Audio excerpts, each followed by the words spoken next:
Ուրեմն հատկապես որպես պոտենցիալ ներդրող ինձ մի քանի հարց աստեղ հետաքրքրում, մասնավորապես խոսացիք վերջին նաև ձեր ուղերձի ժամանակ եւ նախընտրական քարոզարշավի ժամանակ, որ մինչև 24 միլիոն շրջանառություն ունեցող բոլոր բիզնեսներին ուզում եք բոլոր տեսակի հարկերից ազատել։ Այստեղ երկու հարց է առաջանում, երկու խնդիր իմ կարծիքով, ուրեմն մի կողմից խնդիրը առաջանում չարաշահումների ուրեմն ռիսկը, այստեղ ինչպես գիտեք, ամառ եղան դեպքեր, երբ որ խոշոր ձեռնարկությունները ԱՁ-ներ բազմացրեցին եւ հարկերից խուսափեցին, այսինքն եթե օրինական դաշտում աշխատող ընկերություն եմ եւ ունեմ կոպիտ ասած 100 միլիոն շրջանառություն, իսկ իմ մրցակից բացում է 4 փոքրիկ ու նույն բանը անում է առանց հարկեր տալու, անհավասար պայմաններ են ստեղծվում ու ուղղակի հարցը առաջանում ոնց է այս հարցը ստեղ ուրեմն լուծելու եւ մյուս խնդիրը դրա կապված խթանների հետ է կապված, այսինքն մի ձեռնարկություն, որը հասել է 24 միլիոնի եւ պետքա մի քիչ աճի դառնա 25-26։ Ինչ ենք անելու, հենց 25 հասավ բոլոր հարկերը մուծելու է, թե 24.5, իսկ մինչև 24 ոչ մի հարկ չի մուծելու, թե ինչ որ ստեղ անցումային մեխանիզմ պետքա ստեղծվի։ So I'll quickly say what was it about in English.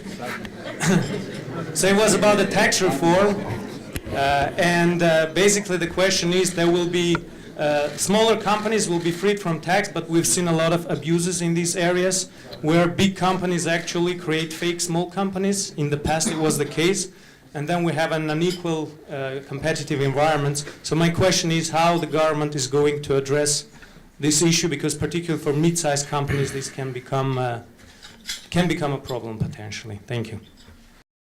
Շնորհակալություն։ Տեսեք ինչից է ցակել այդ խնդիրը, երբ որ շատ մարդիկ բողոքում էին, որ հարկային տեսություն մեզ անդադ տուգանում, այս մենք այնքան փոքր շրջանառություն ունենք, որ չենք կարող հաշվի դրամարկային կտրոն ունենալ։ Մենք ինչ ենք ասում ենք խթանելու համար նախ մարդկանց զբաղվածությունը, որովհետև մենք կարծում ենք, որ աղքատության հաղթահարման նաև առաջնային գործիքը պետք է լինի աշխատանքը, պետությունը պետք է աշխատելու ռեալ հնարավորություններ ստեղծի եւ այս 24 միլիոնը այդ աշխատելու հնարավորություններ ստեղծելու համար է։ Եվ մյուս կողմից ես արդեն հայտարարել եմ, որ այն բանից հետո եւ այսօր էլ այս կարգավորմանը զուգահեռ մենք կներեք այդ կոպիտ բառի համար, բայց երկրում պետք է հաստատենք ՀԴՄ-ական, այսպես ասած,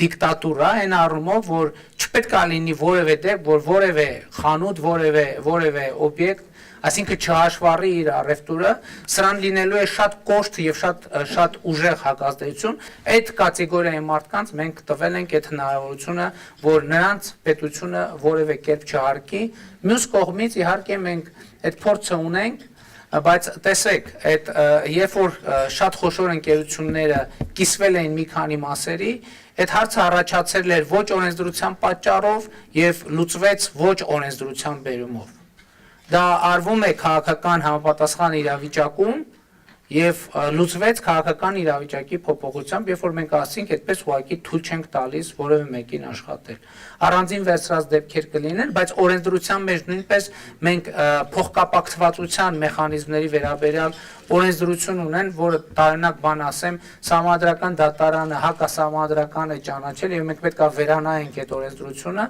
բայց իհարկե օրենսդրության փոխկապակցվածությամբ մեխանիզմները պետք է հստակ ձևակերպեն նայեն, որպեսզի այդպիսի երևույթներ չլինեն։ Բայց մենք կարծում ենք, որ հարկային օրենսդրության փոփոխությունը իսկապես շատ կարևոր է ներդրումների համար, որովհետև մենք հիմա գնում ենք համահարց եկամտահարկ սահմանելու ճանապարհով։ Դուք գիտեք, որ մեր հիմա եկամտահարկի 3 շեմ կա 36%, 28% եւ 23%։ Հիմա մենք առաջին փուլում ամբողջ եկամտահարկը կդարձնենք 23% եւ առաջիկա տարիներին, առաջիկա 5 տարվա ընթացքում կդարձնենք 20% համահարց եկամտահարկ եւ նաեւ շահութահարկ գումարած դիվիդենդի հարկ գումարը հավասար կլինի եկամտահարկին, այսինքն այստեղ նույնպես մենք որոշակի իջեցում կունենանք եւ սա մենք անում ենք հենց Հայաստանը ներդրումների համար առավել գրավիչ դարձնելու նպատակով։ որովհետև կարծում եմ ամեն ներդրողի շատ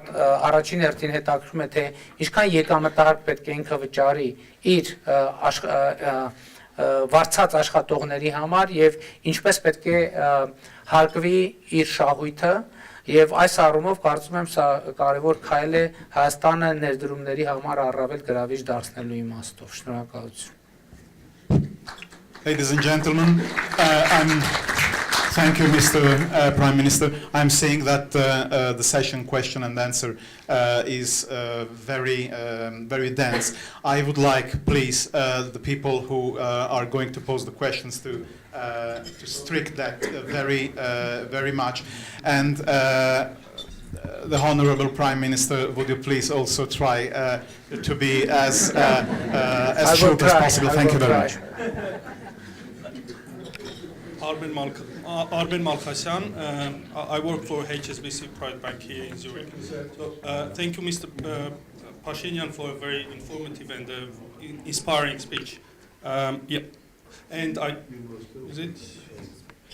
and I'm just trying to quote you, and you say where we want to be is that we want to conduct an economic revolution and establish a very favorable investment framework, and all that depends on us, right? And you have also suggested in your government program previously that the economic growth should be based on the participatory and inclusive framework, right? So that the wide spectrum of participants, beneficiaries could really engage. But let's take a look on that economic objective and opportunities from the eyes of passive and private investors, such as those who are in our room here, right? And who, argument's sake, have 100,000 of annual in savings and want to come and invest in Armenia. And we have millions of Armenians who are inspired and want to do this today, right? And what Armenia does offer to them, let me list those. Bank deposits, which are very favorable in their interest rates, as opposed to the same in any other banks. The second is real estate, which is really growing, and that's what you have been suggesting as well. But, and here is my challenging point, we don't have third, fourth, fifth, and any other opportunities. Yeah. Why so? Because the capital markets are undergrown, and we can't really invest in large stock companies in Armenia through, buying the shares, bonds, etc. We can't really invest in any investment funds or private equity and participate with these to local, regional infrastructure, service, and any other industries in Armenia. And here lies a lot of opportunities for Armenia. So my question is, what the government and the central bank, because it is the regulator of that sector, are actually and practically planning to do to really grow the capital markets? Thanks.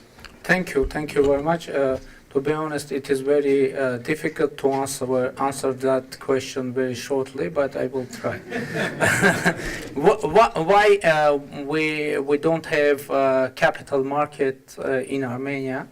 And I think, and I'm sure that it was because of monopolies, because the economic field and all economic activities were under the government control.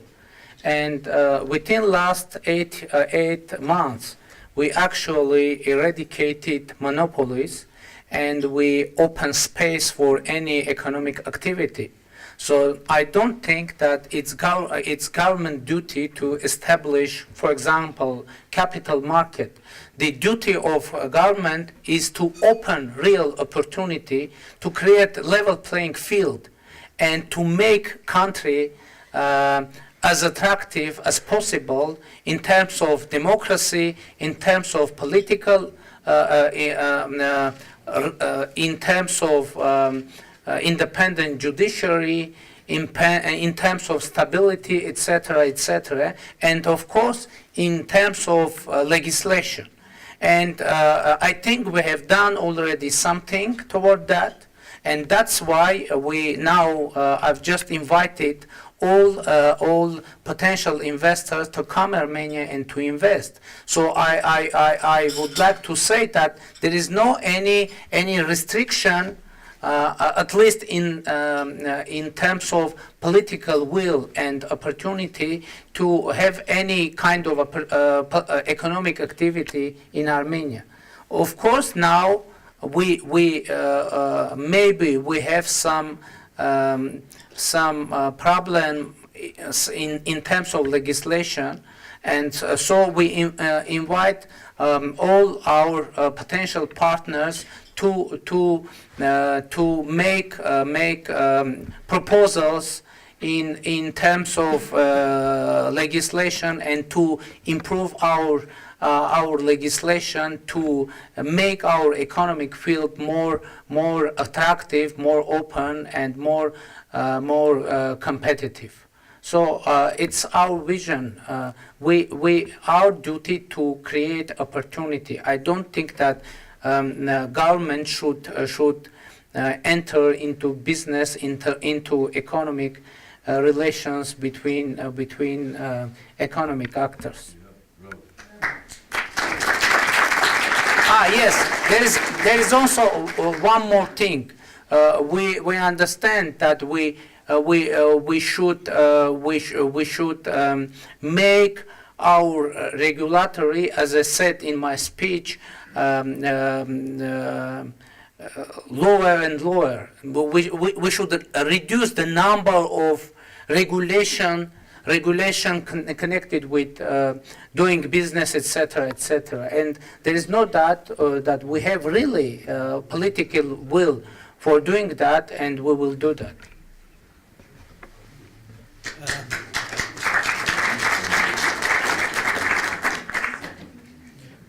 Marcus Bakhtasaryan from MBM Bakhtasaryan GmbH. My question is about the topic data protection and privacy.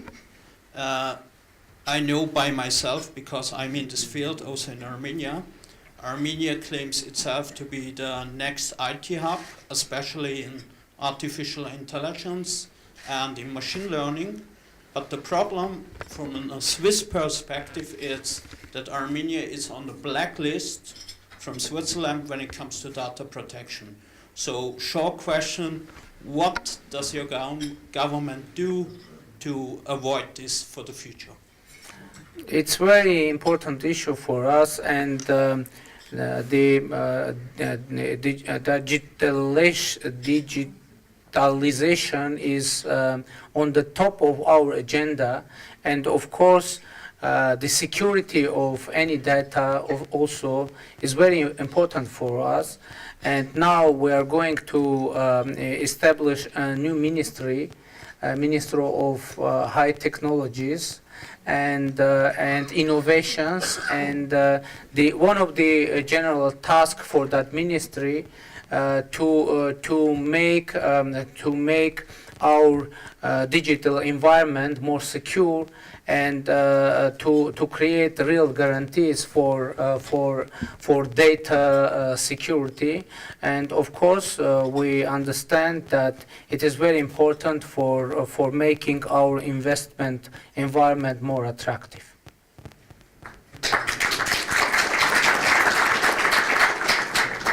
Dear Mr. Phashinian, welcome to Switzerland, and thank you very much for your introduction to your very ambitious plans for the future of Armenia. Why did you abolish the Ministry of Diaspora? Today, the diaspora is in a kind of a... Is that true? This is what we heard in the newspapers. We are thinking on that. Not yet. The decision wasn't made yet. It hasn't been done yet, because this is what we read. The diaspora is in a kind of a disarray. Yeah. And it has to have some kind of a channeled growth towards Armenia now. Do you have any plans for this at all, or? Yeah, thank you for question.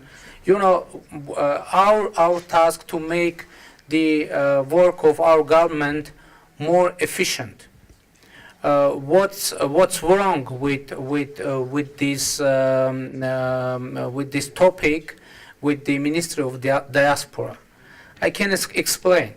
The Minister of Diaspora has, for example, a duty to make activity in the field of education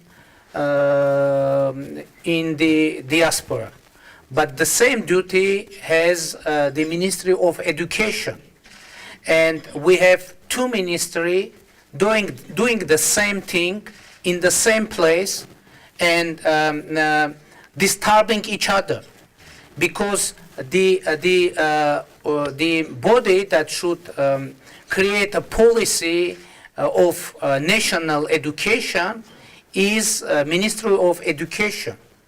But we saw within last 8 months many contradictions between two ministries in terms of how we should what we should educate in the diaspora schools and how with which kind of manuals, etc., that we need to have one policy in education field, because we need also to make the identity of Armenians in diaspora and in Armenia closer.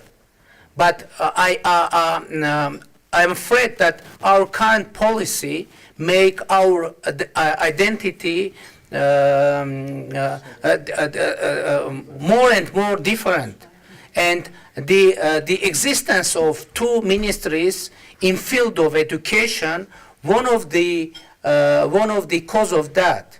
The same situation we have in the field of culture, which we have two policy in the culture in terms of culture.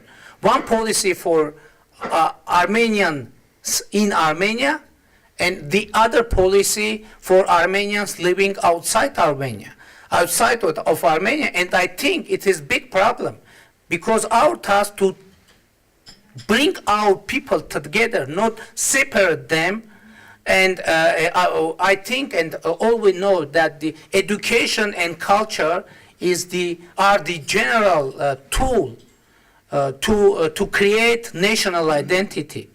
And as we now are going in the way to create different national identity, that means that we makes our ties weaker and weaker. Now there are some other examples. All our ministries have some duty connected with diaspora. And in fact, the Ministry of Diaspora repeating the functions of the other ministries, and in fact, the other ministries and the Ministry of Diaspora very often disturb each other.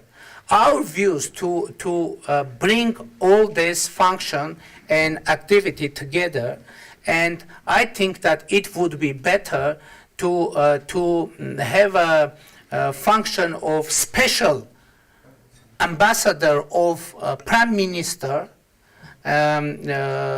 which will work special ambassador on diaspora, that will be able to coordinate all activities of all ministries connected with the diaspora, and he will be representative of Prime Minister, and he will be able to coordinate all activities and represent Prime Minister in the diaspora, and represent Prime Minister in the ministries, and bring together all policies that we have toward diaspora. That's our general idea, and our idea to make our policy toward diaspora more and more efficient.